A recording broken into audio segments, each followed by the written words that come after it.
Hey, welcome to the show today. Today I got a great friend of mine, uh, Ed Bockel.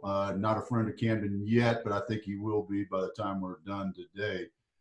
Ed and I go way back to our active duty time back in NATO SOF, and we've also done. I wouldn't say we've done business together, but we've been close business associates for quite some time, and bouncing ideas off of each other as we've gone forward and looking forward to it.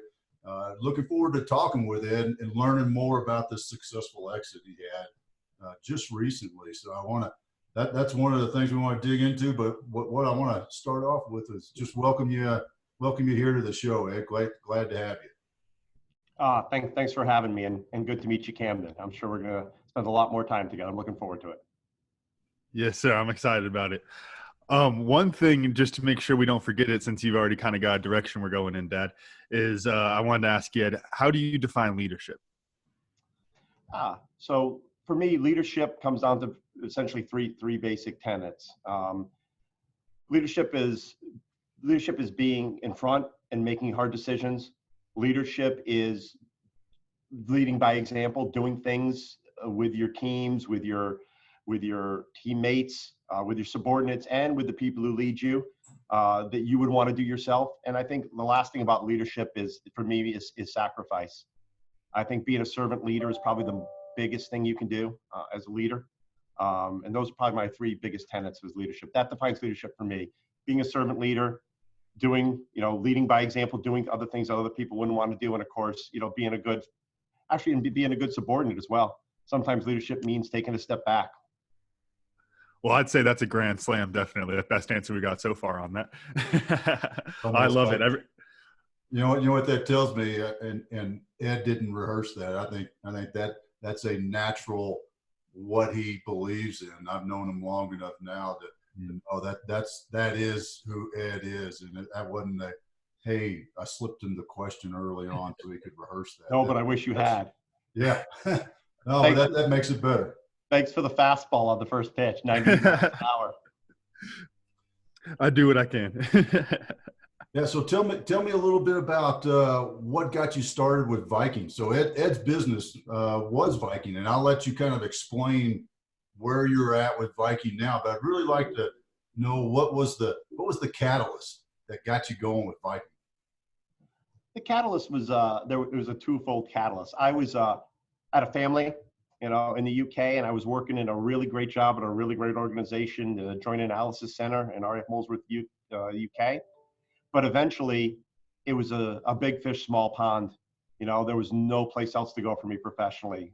There was no career progression there, and for a while, it was great because when you're a young father, you're providing for your family, and that gives you a lot of satisfaction. But eventually, it starts to niggle at you. You watch your peers move on and go to the majors, and you're like, I I think love the baseball analogies I, at this I, I time. could I could do that too, possibly. Um, I think the second part was I had some partners who I had worked with when we started at previous job out in CENTCOM, younger than me, more entrepreneurial than me, to be honest. And they just encouraged me. They're like, hey, we want to do this. We can't do it without you. We don't want to do it without you.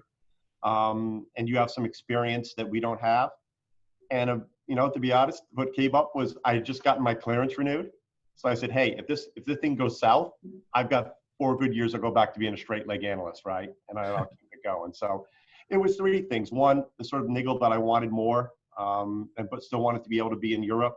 Two, I had the partners who were encouraging me, pushing me to say, hey, I think you don't see yourself the way other people see you. I think you could pull this off. And of course, the last thing is, just wanting to go out and try something different, and knowing that there was like all of us, planning. I know there was a safety net there.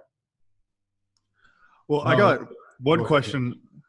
You just said that one of the things that was driving you towards it was that they said that people saw you differently than you saw yourself. Could you dive into that a little bit more? Yeah, absolutely. For me, small town, state school grad. Mm-hmm. I was one of the guys who on my sports teams, I didn't make the team because I was the most athletically talented. I just worked hard and chased lost causes. And, you know, as both of you as coaches, sometimes you're like, hey, I'll take enthusiasm and hard work and heart over talent. Mhm. when it comes to forming an entire team. So I always knew where my roles were on those teams. That I was going to be participate and I was going to be it, but I was also never going to be the guy who was going to be an all-state guy. So I think it sort of forms your mindset. Right. And then, you go into the military, you're an ROTC guy, you don't go to the academy, and all these atmospherics help you form a picture of yourself from the outside. And then you get in, you dig in, you start doing your job, and you don't realize that maybe you're carrying around talents or traits that other people find complementary, or they may find them to be unique. Because I think the one great thing the military does, it builds you with confidence, but it also builds you with humility and humbleness, because you see so many other people around you who are so amazing and so much more talented that you just say, hey, I'm just happy to be on the team.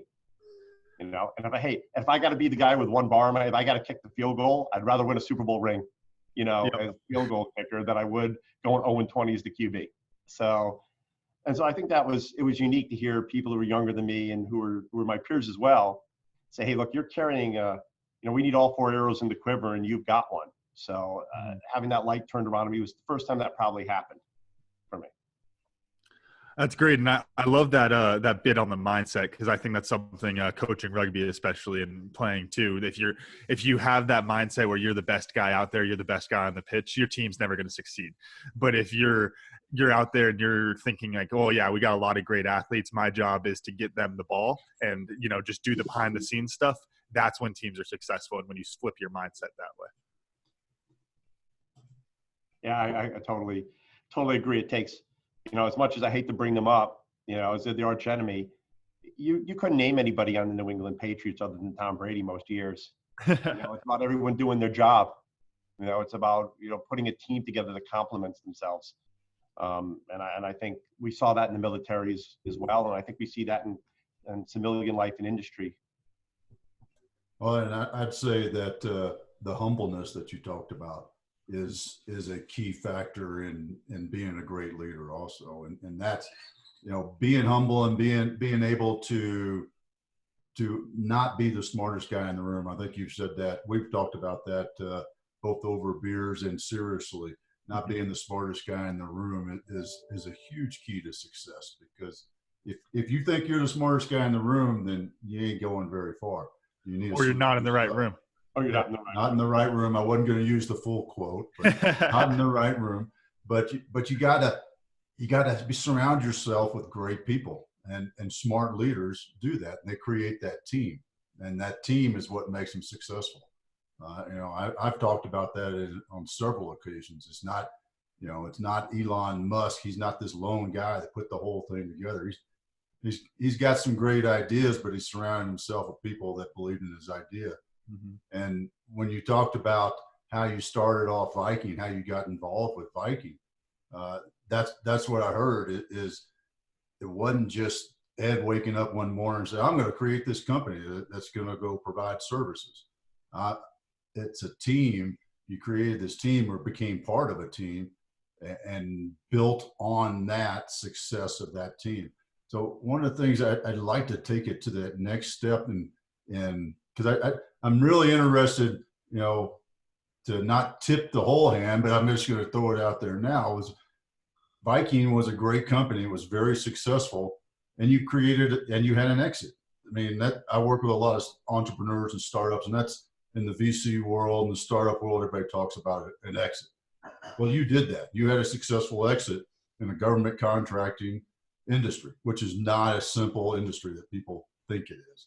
It's hard. So I'm really curious. You had your partners. What was the next step once you started to say, well, this might actually become a business? Yeah, well, we started out, we got a lucky bounce and got some good work, and it was just the 4 of us. And then when we realized that this is something that we might want to sustain, that this wasn't going to be a 2 years, collect some good money, do a great mission, and then go back, take the money off the table, go right back to our old jobs.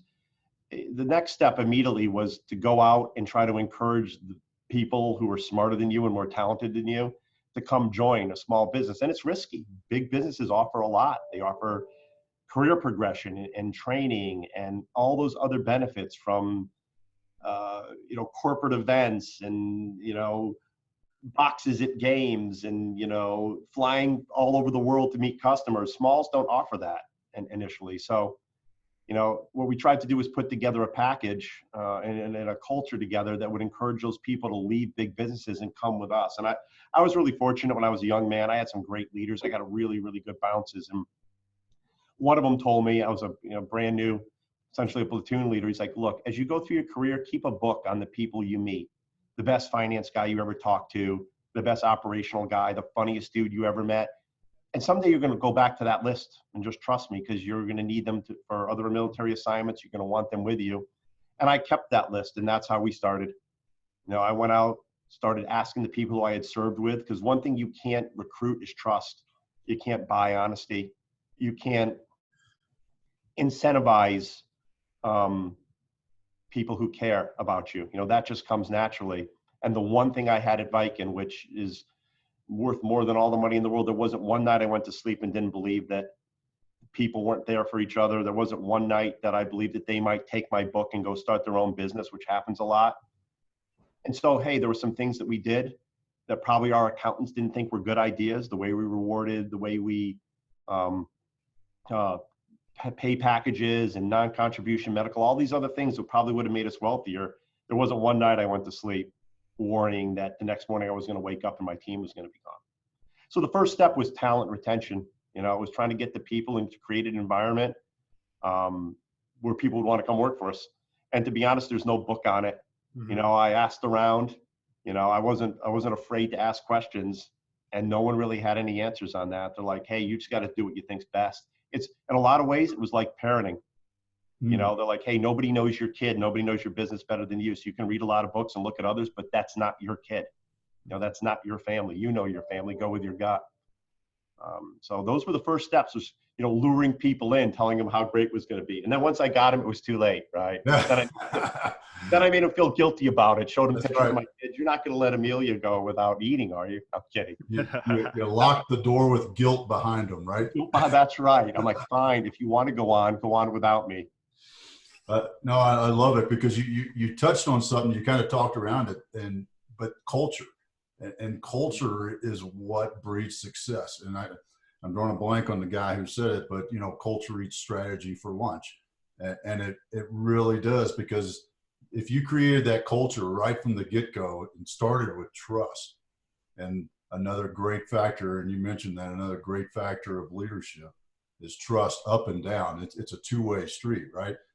You created that culture of trust amongst your team, and that gave them, I shouldn't say made, it gave them that opportunity to succeed. They wanted to do good. They wanted to help. They wanted to be part of the success, because they realized that they were part of the success. You trusted them to do their job, and they trusted you to do your job. And then that right there creates a great culture in an organization that's a solid foundation to build on. And I think what else is really interesting about that is, as much as we talk about culture and how much it can build the success of your team and build the organization to be successful in the long run, and kind of instill that all into the culture, so you get in at a deep level. What people don't realize is you get this kind of what you were talking about, Ed, was how do you get people to come in if you don't have all the money? And the trick is that one Denver Broncos box is worth one good company culture. That type of thing, where it's like, hey, if you want to show up to work every day, you don't care that we don't get to go to Broncos game every Sunday, because you want to be here and work. And I wish I had pulled this up, done my research ahead of time if I'd known we were going this direction. But from memory, at least the number I remembered was 20%, that the studies have shown that a company culture, a company image that they want to be a part of, is the equivalent of a 20% raise. Wow, that's in, yeah. And if you do find that, that'd be really interesting. I'd love to read that piece. It looks like someone did some research to quantify, because just like the way the way you feel about things, some things are very hard to put a number to. And today we're in a very data-driven age, and it's like, hey, give me a percentage in data why you think your wife is pretty, for example, or why you think, you can't put, there's some things you can't put a data behind it. Culture is always one of them. And I got to be honest with you. I did what everybody did. I went and hired guys who were like me, right? Which was one of my flaws and still is, right? And so I could tell you all these great guys I know, and you know how many of them didn't serve in the military? Precisely zero, right? And so and that's where I can always learn to do better. You know, and I'm working on that right now is, hey, people who challenge you, people who are different than you, people who have a different views of the world than you are make you stronger. But when you first get out on that wire, you just want guys around you, you know. Well, so, and that's because you know the trust. You have a culture already, a culture in common from the military background, and particularly when you start to go into organizations that we were in, and you tap into those same people because you have that culture, that common culture background, then it's easier to have that initial trust. And you're right, to truly have a expanding, explosive, highly successful organization, man, you really need people who think differently. They believe in the same solution. They believe in that the results, and everybody agrees that they want the same success and the same outcome. But man, when you start to have people come in that have ideas that this is how we get there from so far outside of something that you and I, would be, you and I would be on the same page, right? We'd say, okay, we do this, this, and this. And then somebody else comes in from wherever, New York City, and they slap down and say, no, you ought to come in this way. And it's like, whoa. And you start to think about it. It's like, right. Wow, what a great way of looking at it. Mm-hmm. That's right. It's like, hey, why do you think that guy's a jerk? Because Otis told me he was. Yeah. Right. Right. Didn't beat him, right? So, and I think at the beginning I made the same mistakes. I tried to create a culture and even through our benefits and our work life that I thought I would want. And it took me almost 2 years to 3 years to realize, especially with millennials and the generation behind us, the things that we valued, the massive gold plan insurance, that was always my, mom and dad, have a good job, make sure your kids have good health insurance, right? The things that meant a lot to me didn't mean the same to generations two below me. They were confident they're going to get another job. They never worried about a job for life. That was ingrained into me. Like, once you get a good job, don't leave it. Yep. And so I tried to create a culture and put wrappers around that culture. And it took me a couple of years to realize that all the good I thought I was doing was actually, some of it was demotivating. And so it took us a while to step back and say, all right, in the servant leader role, I'm going to ask you this: what would make you happy? Like, well, thanks for asking. And that's when we started to get that. I'm like, I'll tell you. Yeah, exactly. Like, I'll tell you what makes you happy. You want I'll give you 5 weeks of leave. Like, we'd rather just have $10,000 more in our paychecks because we don't take leave. Yeah. Well, I think we've kind of touched on this in two different areas, on the culture side and then more on the execution activity, day-to-day operations side, that if you have that different kind of opinions, as long as you know how to handle it, you can get to the right solution there pretty easily. Like you were just saying, if you just go in, say, hey, what would make you happy? People will generally tell you what would make them happy. They're not going to hide that kind of information. And just like how on execution, if you get into an argument and just as a for instance with U of A rugby the other day, we were talking about some line out moves, and that doesn't mean anything to most people who listen to this podcast, and this player wanted to make a tweak, and I told him, no, do the way I wanted it, and we'll talk after practice. I go over and I say, okay, I'm going to explain to you why I think you should be here at this part of the line out, and you tell me why you think you should be back there. And before I was even halfway done explaining, he was already nodding his head, yes sir, sorry about that, I'll do it your way. And it's one of those, it's whether, but hey, if he was right, he would have explained it to me and we would have done it his way the next day. And that's what makes the difference, is having that humility, like you said, to step back and look at the situation and try to piece together other people's knowledge. It really is. And it's hard as a leader to get asked why and accept it. From my background, we're in a meeting and I'm like, and here's what we do. And, you're doing it all hands and you're feeling good about yourself, right? Like, look at all I've done, right? And then I'm like, and so this is what we're doing. Someone from the back's like, why? And your initial reaction is, why? Is because I felt my dad coming out, right? Yep. Why? Is because I told you why. That's but I'll tell you, it's really, really, you don't think you can grow anymore. You think you're going to grow in little pieces when you get to be my age, right? Not big pieces, but those years, I grew a lot. I swallowed a lot and a lot of introspective looking. I'm like, you know, in our industry, the people we're out trying to defeat now in the war fight are 21 to 24-year-olds. I can tell you the people who are putting cyber attacks on this country are not 50-year-old guys, right? They're people in networks. And so we need young, aggressive, smart talent. They think in networks. They've grown up in networks. They've used social media. They understand how Instagram links to WhatsApp. And their peers, the people who are attacking us, are the same age and of the same culture. So it took a long time to say, all right, you know, if you want foosball in the office and you're going to play PlayStation, you're going to bounce around on a rubber ball or whatever you like to make you happy, you need it, you know. And it was a difficult time for me and my partners for a while. My favorite question ever, I'll give it to you, then we'll move on, is that we lost some parking in the building, and so we had to take parking a block away. And we actually got a question, and it was a legitimate one, like, what if it rains? And I didn't know what to say to it. And I'm like, what? So we bought umbrellas, right? So, but, oh, I love it. Hey,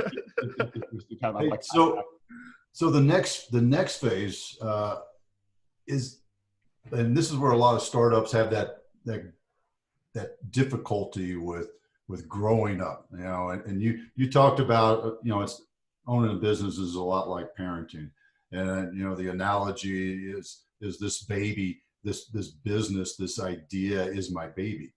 And as you have that baby and it grows up into an adolescent and it goes off to school and and all those different analogies, one of the places that a lot of startups have is when they start to add more people, when you no longer, your business team no longer fits around the conference table.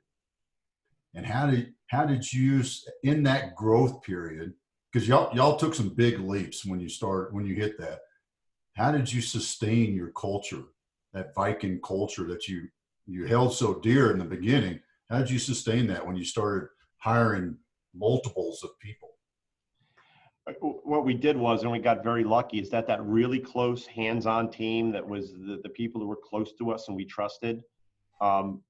As we started to grow, we put them in field leadership positions. We made them program managers and directors. And that's the only thing you can really do, is try to take the people that have a like mindset, like culture, grew up in the nest, and put them out leading the next phase of teammates and employees, and hope that they did very successfully promulgate the same culture, ideals, and values that we had up at the mothership. And to that point, this is where it gets impossible when you get to be 1,500, 2,000, 5,000 people. That won't expand the same way. You can't possibly know as a Lockheed Martin, as much as you can try to encourage it, put the training around it, put the ethos around it, communicate. You can't possibly control, just like you can't in an Army division, what one company commander is doing. And that's where it gets scary. As we get down the road a little bit in the conversation, we'll talk about why we exited and some of those concerns or run right down that line of what you just talked about. How could we have possibly held on to the culture? Would we ever enjoy still doing it if it grew to be something? Because we had watched from inside big businesses. You know. Well, that's interesting. And you threw out some numbers. So I'm kind of curious, did you have a threshold where it was like all of a sudden you woke up one morning and went, oh shit, we've got 1,000 people depending on me. And what if, you know, Joe Bob, who's down at Eglin Air Force Base, gets a DUI or whatever? What was that oh shit moment, and when was that in the growth? I think about 18 months ago, you know, we broke coming out of our small business category, you know, and using the family analogy again, you know, we were cute. Everyone likes a cute kid and a toddler and the 8-year-old, right? So it's a small business. When you're doing 35, 40 million, you're really a toddler. And when you cross over that threshold, you're neither dad, you're neither your big Lockheed Martin's, BAE, Northrop Grumman's at 12 billion, nor are you the cute thing anymore. You're the spotty teenager. And it's really hard to get respect as a spotty teenager, right? And in industry, it's the same. And so we reached a point where we had a choice. We either had to start growing by leaps and bounds through acquisition and taking some really big strategic moves, or we needed to retract And we had a crew that was never going to retract. You can't go tell guys who we like and enjoy, hey, let's do this. Pull your throttles back. Stop winning. If you want your team to exit, that's one quick way to do it.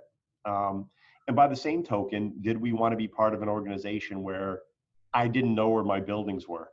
I mean, not that it would have went that way, but we've watched friends do it, where the mass and the density gets bigger and bigger and bankers are involved. And, you've got huge, and it only takes one person doing something stupid deployed. And unfortunately, the press puts that in our face every day. There's never a good story. It's always the one guy with a handgun or a one guy with a knife. And that's the end of everything you've created. So I think that we decided, it started getting in the back of our mind. We won a pretty large contract. Like, what do we really want to do? And as businesses grow, people grow. And over 10 years, people's ideas of success, people's ideas of happiness, people's ideas of comfort change. And we were all adult enough to say, this has been an amazing journey. We've all grown. We've experienced a lot of joys, a lot of sadness too. But I think maybe it's time, to go do solo albums. Maybe someday we'll get back together. But I'm sorry, John Lennon and Paul are leaving the band, or whatever the analogy is, right? So, and luckily, the opportunity came up, and we took that step. And it was a difficult one, and it's still one that, even today, when people even mention the name Bike and the crew, most of our crew stayed, we still, every time we pass each other in the hall, we still give ourselves the V's so no one sees it. It's like a small little club.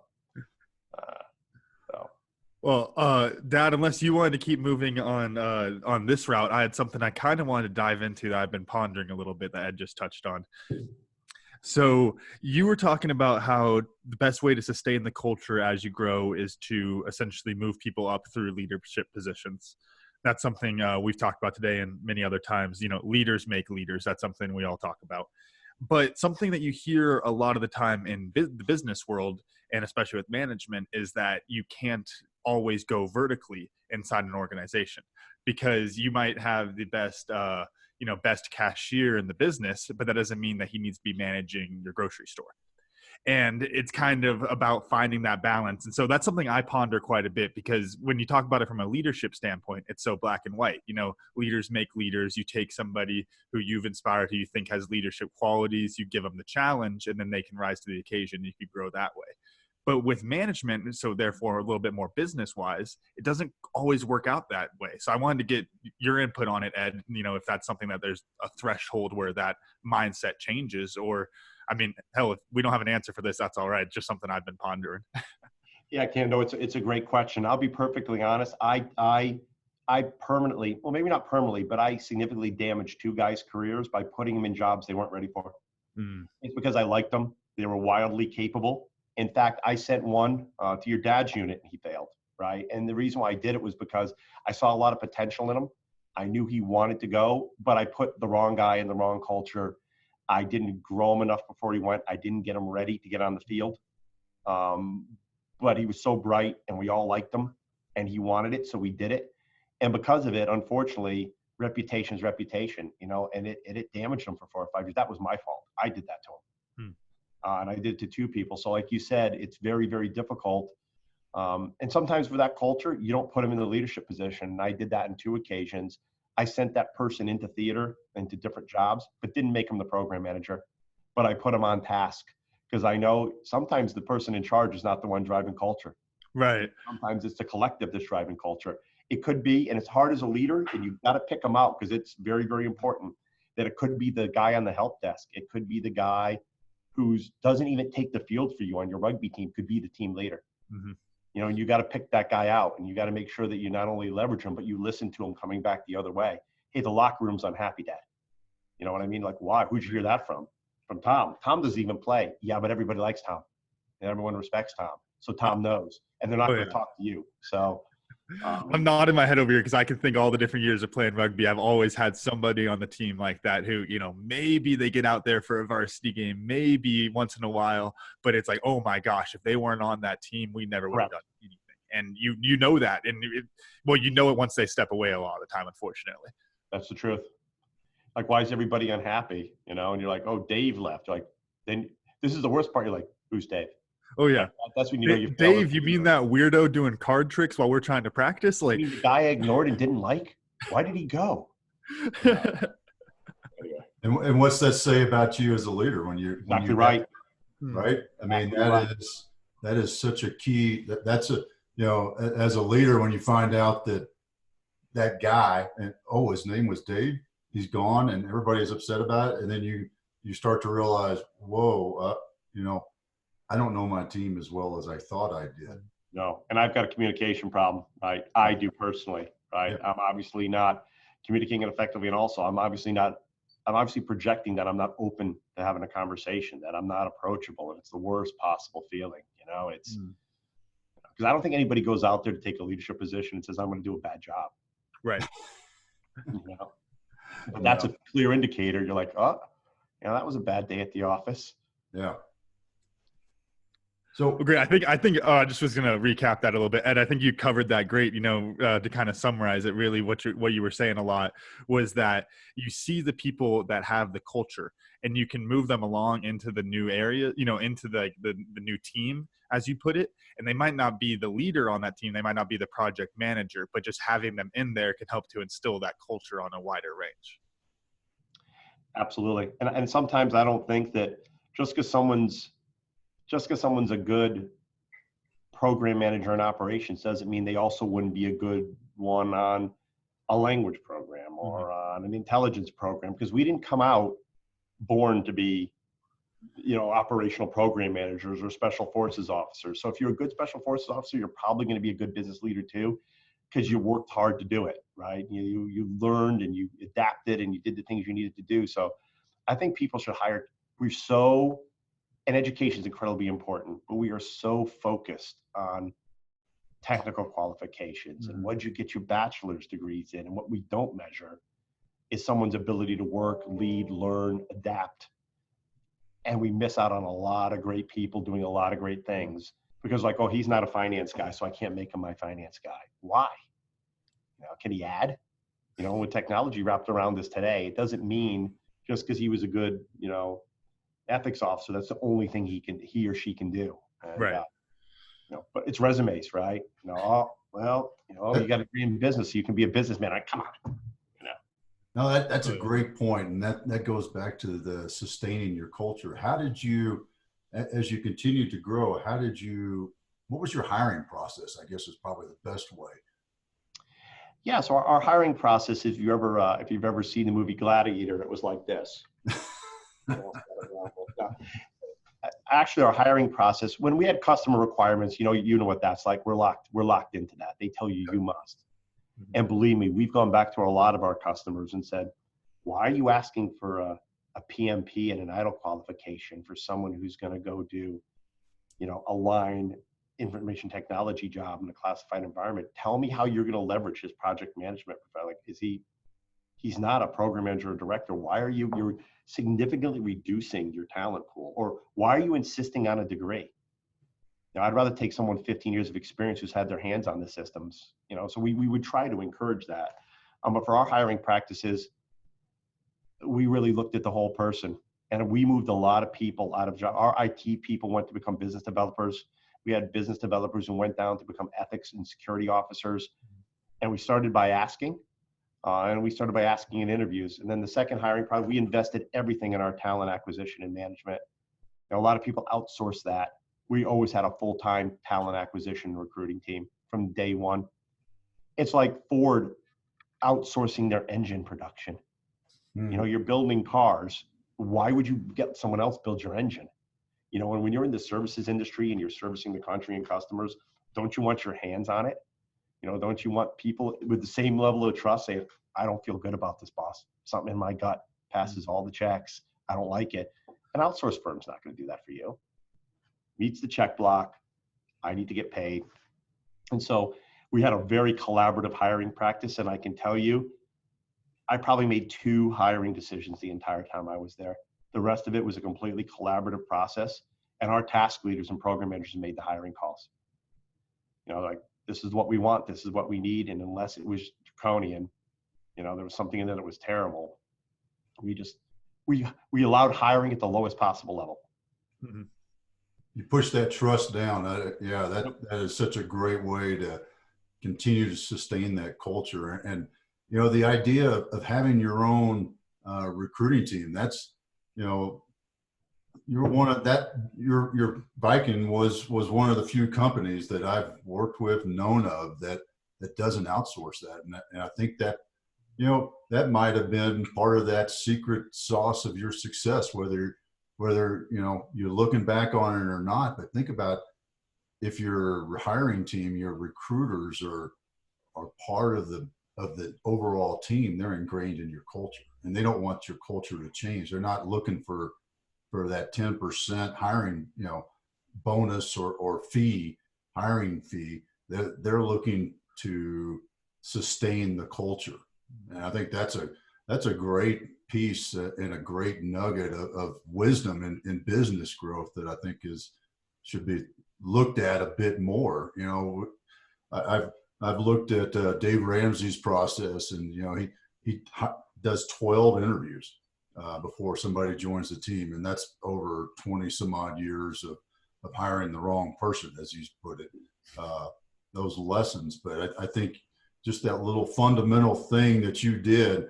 And I'm curious, was it on a whim, or did you do some analysis to say, hey, the first thing we need is a recruiting team? It really was an analysis. I think that was just completely gut and a sense of comfort. And believe me, our accountants didn't like it in the early years. They're like, this isn't your core business. You are not a recruiting firm. And I'm like, but we're a people company. You know, so we pushed back on that quite a bit. And, you know, to be honest with you, it's a perfect example of what we went back on before. Dan Podesky, who's a little shout out to him, who ran recruiting for us for 9 years. He's now a program manager on our biggest operational program. So we moved him, and he's excelling at it. You know, he was straight recruiter, and now he's on a major coalition information technology classified exchange program, and he's killing it. You know, it's about character. It's about hard work. You know, it's about, hiring him behind him. You know, he made that call. And so, yeah, we pushed it down to the lowest possible level. And at some point, you got to trust, and you got to hope a little bit. Hope is a little bit as well. So I'd love to say we did a lot of data analysis, and it showed that 25% of people who outsource recruiters only have 13% of retention. And I probably could have said it, and because we're live, you wouldn't have time to Google it, and you would have believed me. But in reality, we just felt like, you know, keeping people close to home, you know, keeping how we acquire and manage and reward people as close as we could to us. Mm-hmm. You know, we'll outsource our ISO certifications. We'll outsource our audits. You know, we'll outsource some other things, but we weren't going to outsource anything in relation to human resources, talent acquisition. Your benefits, your people, who you bring on that team. That was the core. And we kept that 2 doors down from us the entire time. So I'd like to go back to kind of the growth, the continued growth of the business. And you touched on it a little bit when you started to think about the exit. And what I'm really curious about was it that you decided it was time to exit, or did somebody come knock on your door? How did that kind of that phase of business start? We started probably 18 months before meeting, me and my partners. We started talking about, hey, do you think it's time? And it was pretty much a consensus there was, you know, for all different reasons, for family reasons, for, hey, I'd like to go try something different. Hey, you know, this has been great, but I have other goals. And when we did that, we started to put in our heads, like, what would the exit look like? Because what we knew was the commitment to go forward wasn't there with any of us. You know, the things we were going to have to do over the next 10 years to go to the next phase and be successful, we weren't in for it. You know, we were all honest with each other, and there wasn't a dissenting voice. There wasn't one like, I think we should keep going. And to be honest with you, the phrase I used was like, let's go out as thin Elvis, not fat Elvis, right? You know, let's go out when we were winning, and, you know, we were doing a great mission and success. And to be honest with you, sometimes you're just blessed. We survived it. You know, there were some tough years in your 14, 15, 16. You know, those years during sequestration for a defense company, especially a small ones, were very difficult. And we never let anybody go. We never had to lay anyone off. And in the Vegas model, you know, how many times do you let it ride? Yeah. Yep. And then we were very, very lucky with with the company that acquired us. So see, we didn't have a book on the street. We weren't for sale. It was a personal relationship. Hmm. It's like, hey, you're just the type of company we're looking for. Would you be willing to? Let's sit down and have a discussion about it. And then that's how the ball got rolling. But we had already known in our mind that in another year or so, we were going to probably start going through what they call the formal process. Mm-hmm. The problem with that is you get one shot at that, Otis. Yeah. Once they know you're going to sell, your teammates are like, well, this is a guy who's not going to stay on the team. This guy's going to free agency. Right. And so you have one shot to get paid, otherwise, your organic growth, your ability to team, the trust, to be honest, the trust that you're going to be around in 6 months is gone. Well, I think with your free agency comment, I think that really hits home on this, because that's something that if you think about yourself in that team aspect, when you have a player who just, especially a star player or, a starting player who just screws off out of nowhere, on the team, that's not good for your culture. And whether you realize it or not, that can eat away at a lot of those guys. And they start thinking like, hey, why the hell am I out here playing? Why do I show up and let Coach Otis yell at me and make me go run hills every day? Why am I even out here? If he's not out here, why am I here? He's not going to pick up a missed tackle because he doesn't want to get hurt. Mm-hmm. He doesn't. He's leery because he's looking to leave next year. And the same is true in business. As a smaller business, you rely on bigs lots of times to be good teammates. You're not the quarterback in that position. You have to stay in block. And if you're not Right. going to stay in block, believe me, in this industry, there's 30 other guys who would love to be in your position. Mm-hmm. So we sort of knew that if we were going to go in the process, it was all in. And so this was a very, very, very lucky break for us. Sosi's the largest family-owned company in defense. It's still owned. His mother started it. Julian still runs it. And so it was amazing. Like, here's what we would have been possibly. This is what we could have been. They've been around 30 years. We exited at 10.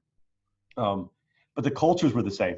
You know what I mean? You could say that, they look at their human resource plans. They care about people. His mother's in every week, making sure everything's going right. And so it felt good from the initial conversation that, hey, if I'm going to have to take my employees, the people I care about, my friends, into another environment, this is a good one. At least this is worth having the conversation. That's how it started.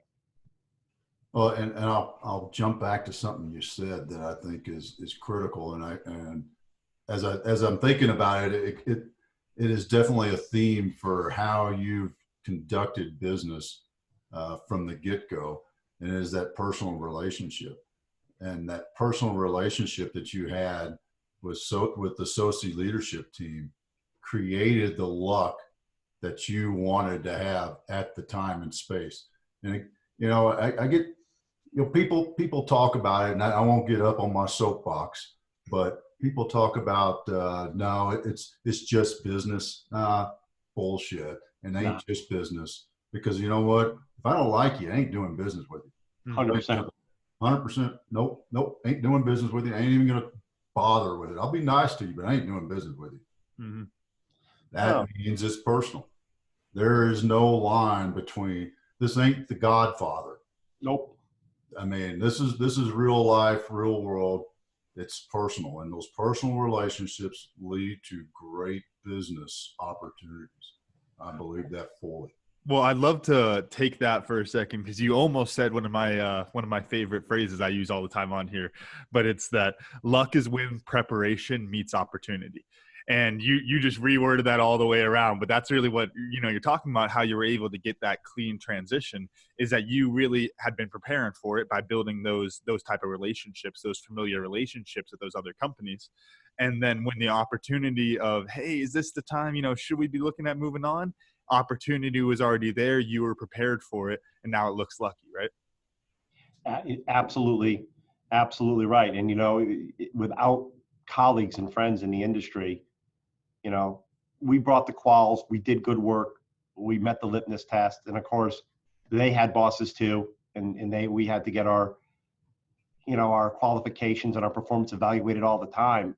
But I'll be honest, it was about the people that you knew and about the relationships you created over not 1 year, not 2 years, but 15 years that gave us a lot of the breaks that we got. And that includes with government customers as well, because ultimately you want to work with capable people, trust again, and You know, people who you enjoy coming to work with. If you're going to be in here 10, 12 hours a day, and then you're going to sleep the other 8, you know, I mean, you spend a majority of your waking hours with the people you're working around. And, Oh yeah. like I used to say to my guys, did we invent the iPad or cure male pattern balding? They're like, no. I'm like, then what we've got to sell is perishable, right? The things that we do are only a minute away, right? They're not a guarantee, right? And so, and that's another thing. It's, you know, small business, scary. You know that it's one contract loss sometimes. It's that relationship moving on from a big business. You know, hey, sorry, I'm going to take another job. I'm like, I'm happy for you. Not really. I'd rather have you stay right where you are, right? Well, and you kind of touched on this earlier when you were talking about the difference when you're going through your hiring process between trying to pull these people away from the bigger businesses, you know, pull them down to your team. And ooh, I just lost my train of thought on that completely. Wow, that's a swing and a miss. All right, gosh. No, but you know, it all came back to work-life balance and culture. You know, and I think we're very fortunate in the age that we're living in that technology allows us like this for people to spend more time doing the things that they want to do. I mean, I had a fantastic leader out in Hawaii, and we made a deal when I hired him. He came from a big business, wildly successful. He's like, here's the deal. I'm going to work, you know, 18 hours a day for you, except when the surf is up and the wind is up. So he's like, so from 10 to 12, if I get the thing on my radio, because he loved flying his wing, you know, he loved paragliding. He's like, that doesn't happen every day. That may not happen for 2 weeks. So if I get the report in that from 11 to 1 o'clock on a Wednesday afternoon, the wind's up, you're not going to get me. And I'm like, deal. You know, I think you've got to give those things, you know, because he didn't make more money, you know, but what he did get back was the ability to, you know, run his own shop and to do some of the other things he enjoys. So what's next, Ed? I mean, I know you're part of the Soci team now as part of the integration of Viking and that whole acquisition and the way that works. But what's next for Ed? Yeah, for me, I mean, I'm definitely this Intelligent Solutions Group's amazing, and it's got unbelievably cool work. And I'm not going to name it, but I've got one dragon left to slay, and that's about 12 to 18 months out. I want to go get it. I want to be the last. I want that to be the last act, right? I want it to be my Peyton Manning moment. And hey, by the way, the defense may have to win it for me, which by the way would be my team moment. But I'm sure as heck going to take care of it. I'm sure going to take credit for it. And then after that, I'm gonna, you know, I've always wanted to one of two things. I've had a thought of going back to government for a couple of years, you know, and slaying having a say again, really seeing how the inner workings. I'm here in the National Capital Region. You know, really seeing how it works. You know, stop watching West Wing episodes and see what really happens inside the Pentagon, right? And the other thing is, ultimately, at the end of my, you know, when I stop doing this, I'm going to go coach. You know, I've always wanted to coach like you guys do. You know, a nice little lakeside town in New Hampshire, JV baseball and JV football. You know, a nice 8 game season. You know, that's the long run for me. After 35 years, I think that's where I'm going to go. But for right now, I'm definitely looking forward to the next 18 months to 2 years with Soci and then trying to land this one last fish. Oh, that's awesome. Hopefully it's not a Moby Dick story, right? Oh, sure, there's nothing left of it. Captain Ahab. Captain Ahab, that's right. Oh, that's great. That's great. I love it. And then, so what I'll say in the podcast framing of it. Wow, that's really cool. Come back to us when you're ready to talk about that dragon. But you know what? That's corny and BS. Because I know we'll stay in touch and we'll know the right time to bring you back on. Because a lot of words of wisdom with how to grow a successful business and how to be damn happy while you're doing it. You know, there's always tough times and sucky times, but how to overall be happy and feel that's personal success and business success. It's, so, you know, small business, like small teams and small units, super highs, super lows. You know, the highs are the best feelings you'll ever have in your life, and the lows are the worst, because I think you're feeling them more closely. But yeah, it's been an interesting and very fortunate run, and I had the best possible human beings wrapped around me, which you know, which is a real blessing. It's fun to watch them now in a bigger business now. You know, we're lucky we retained 95% of the people. Wow. And they're all in different roles. Most of them don't work for me anymore. They're off their own vice presidents running their own units, and that's also nice to watch. It's also nice to make fun of them when I watch them screw it up. I'm like, hey, it's not so easy, is it? It always looks easier when when you're not throwing the ball. So it's great though. That's great. Well, Ed, thank you for being with us today. And we always wrap our show up with our final question, kind of like Camden's lead-in question: what is leadership? But I'd like to know, what'd you learn today? You know what I think I learned? I learned that whether you're coaching, whether you're a younger man or you're a little bit, gray in the beard, that some of the leadership problems, some of the team problems, some of the culture challenges you have are the same across any industry. It's not only in defense. It could be on a rugby team. It could be out in the woods at a team building event, and that, trying to lead successfully is a priority for all of us, and trying to build a culture in which people are happy while you're leading is everything. And I think I learned that today, that, from Camden, it's already in the back of his mind as a young man. It worries him. He's concerned about it. And that was eye-opening to me. So I appreciate that. Thanks. Camden? Oh, well, I was going to say, I loved, we got into this a little bit a while ago, Ed, about how you take your culture leaders and you move them along so they can still spread that culture, but you don't necessarily need to put them in that leadership position, because then you might grow them up too tall and they wind up failing. So I'm really glad we could put my mind to rest on that, because that's something I ponder quite a bit. Great. Thanks. It's really great to talk to you, gents. Well, and I tell you, mine is, and it's never too late to start a new habit, but is the book.